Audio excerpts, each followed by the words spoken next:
नमस्कार दोस्तों, मेरा नाम धीरज है और आज हम आए हैं मेरे YouTube चैनल पर जिस पे हम बात करेंगे अफ़गानिस्तान में तालिबान के आतंक के बारे में।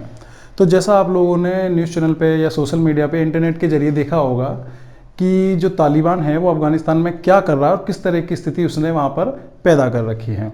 एक्चुअली बात कुछ ऐसी है कि कुछ समय पहले, यानी कि आज से तकरीबन डेढ़ दो दशक पहले तालिबान ने अफ़गानिस्तान पर राज किया था, जिसमें तालिबान ने अफ़गानिस्तान के तकरीबन 90% हिस्से पे कब्जा कर लिया था, सिवाय कुछ हिस्सों को छोड़कर, जिसमें एक पंजशीर, जो आजकल आप नाम सुन रहे हो चैनलों पे बहुत ज़्यादा हाईलाइट हो रहा है, उसका नाम बार बार आ रहा है। तो उस टाइम भी जो आज का वहाँ पंजशीर जिसके कब्जे में है, उस टाइम पे जो पंजशीर का वहाँ पर मुखिया हुआ था वो आज के ज़माने के बंदे का बाप था।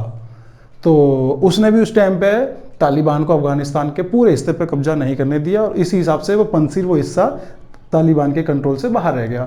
लेकिन बात हम पंजशीर की नहीं कर रहे, बात हम पूरे अफ़गानिस्तान की कर रहे हैं। जो तालिबान ने अफ़गानिस्तान पे किया या जो वो कर रहा है, वहाँ पर अपना कब्जा कर रहा है, बेकसूर लोगों को मार रहा है, वहाँ की सत्ता को हथिया रहा है, वहाँ के पैसों को, लोगों को बुरी तरह और बेरहमी से मार रहा है। आपने देखा होगा वो आए दिन जो वहाँ पर कन्याएं हैं या जो वहाँ पर स्त्री, जो वहाँ पर और भी किसी काम से रह रहे हैं लोग, उन्हें बहुत परेशान कर रहा है और वहाँ की जो स्त्रियों को अपना बंधुआ मजदूर बना रहा है और उनको सेक्स रैकेट में भेज रहा है। चलो, ये तो तालिबान का एक छोटा सा नमूना है, लेकिन अगर बात करी जाए पूरे तालिबान की तो वो पूरे के पूरे दुनिया पर अपना एक अलग ही हुकूमत जाहिर करना चाहता है। जाहिर सी बात है, वो इस कट्टरपंथी इस्लामिक सभ्यता को मानता है, तो वो चाहता है कि चारों तरफ सिर्फ शरिया और शरिया कानून रहे, जो कि पॉसिबल नहीं है और ये ठीक भी नहीं है।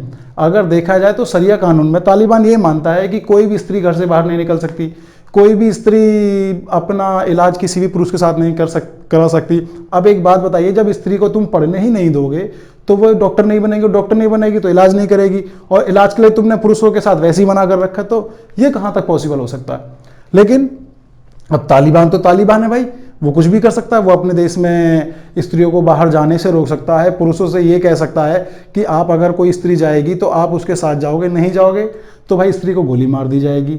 वो किसी स्त्री को ये कह नहीं सकता कि भाई कोई अपने यहाँ पर घर पर बाल विद्यालय, बालिका विद्यालय चला रही हो तो उसके बच्चों के सामने, उसके टीचरों के सामने, उसके पेरेंट्स के सामने, उसके पति के सामने उसे गोली मार दी जाएगी। ये तालिबान का शरिया कानून है और यही वो पूरे दुनिया पर एक हुकूमत के रूप में देखना चाहता है।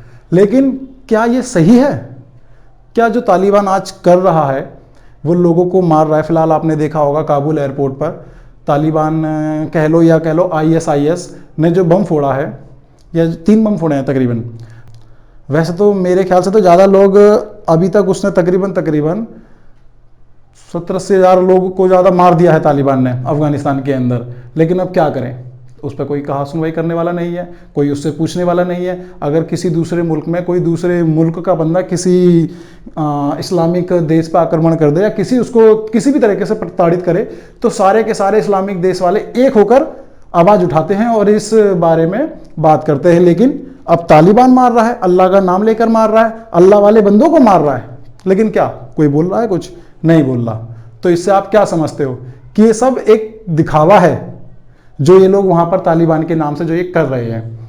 इससे बाकी दूसरे देशों को, बाकी दूसरी दुनिया के लोगों को बहुत ज़्यादा उन पर प्रभाव पड़ रहा है। और अगर बात करें जाए हम भारत की, तो तालिबान ने फिलहाल अभी जो ड्राई फ्रूट्स होते हैं उसके कंटेनर या उसके जो स्टॉक जो भारत को आने थे अफ़गानिस्तान से, उस पर रोक लगा दी है। फिलहाल अफ़गानिस्तान के अंदर जो काबुल एयरपोर्ट पर हमला हुआ, उसमें जो बाकी देश अपने नागरिकों को वहाँ से वापस लेकर आ रहे हैं, तो उस हमले को मद्देनजर देखते हुए बाकी देशों ने इस टाइम अस्थायी रूप से अपने इस कार्यक्रम को रोक दिया है। क्यों? क्योंकि वहाँ पर तकरीबन 13 से ज़्यादा अमेरिकी लोगों की जान चली गई और 72 से ज़्यादा लोग वहाँ पर घायल हुए। और फ्रेंड्स, अधिक जानकारी के लिए डिस्क्रिप्शन में मेरा लिंक दिया हुआ है, उस पर अपना क्लिक करें। और आपको अगर कुछ जानकारी चाहिए, आपके पास अगर ऐसी कोई जानकारी है जो आप मेरे साथ साझा करना चाहते हैं, तो प्लीज़ कमेंट करें। Thank you.